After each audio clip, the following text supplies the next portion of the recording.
Good afternoon. Welcome to another edition of Ziggy's Rants. And this afternoon, I want to speak about the Greens and their reaction to being kicked out of the Butte House agreement by Humza and the SNP. Happened at 8:30 this morning, and Humza told them goodbye, but we are ending the agreement.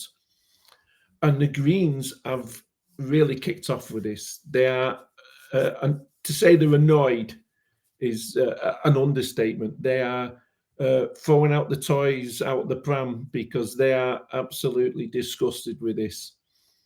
They've given a press conference where Harvey has talked about all the great policies they've came up with, the progressive policies the Greens have come up with, and this is doesn't help Scotland that they've been kicked out. Well, I'm sorry, Harvey. I'm not sure what progressive policies you're talking about.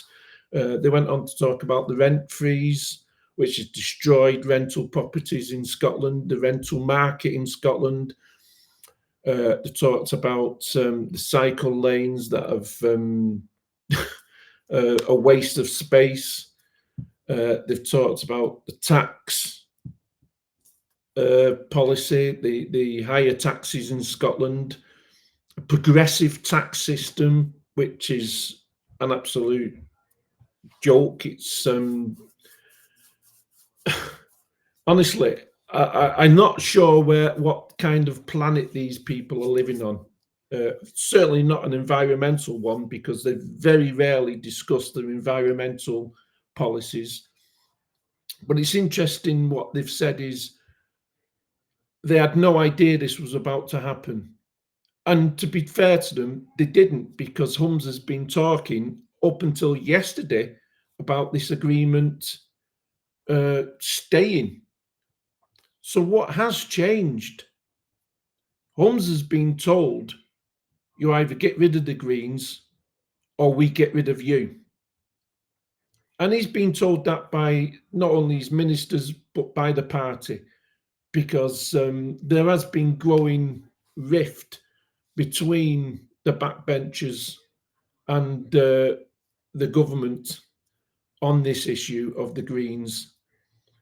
So it's going to be interesting on what happens now, because Harvey thinks that they're going to lurch to the right.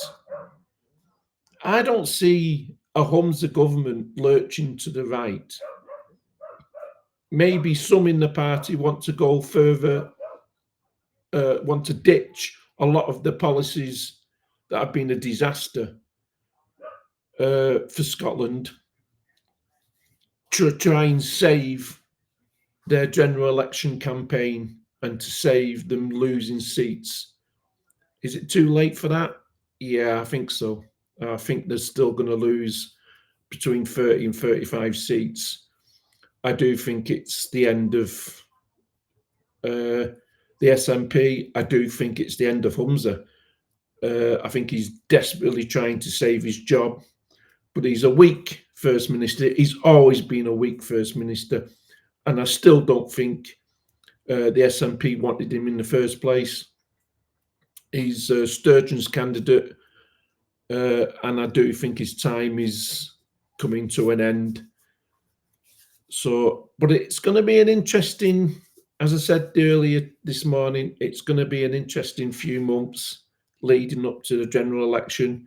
It's going to be interesting after the general election of what happens when they do lose a lot of seats.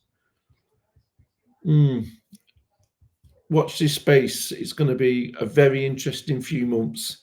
So that's my rant over for this afternoon. I do hope you've enjoyed. Please leave your comments. I love listening to you, reading your comments. Share the video and subscribe, please, so I can get a far-reach audience. So until next time, take care.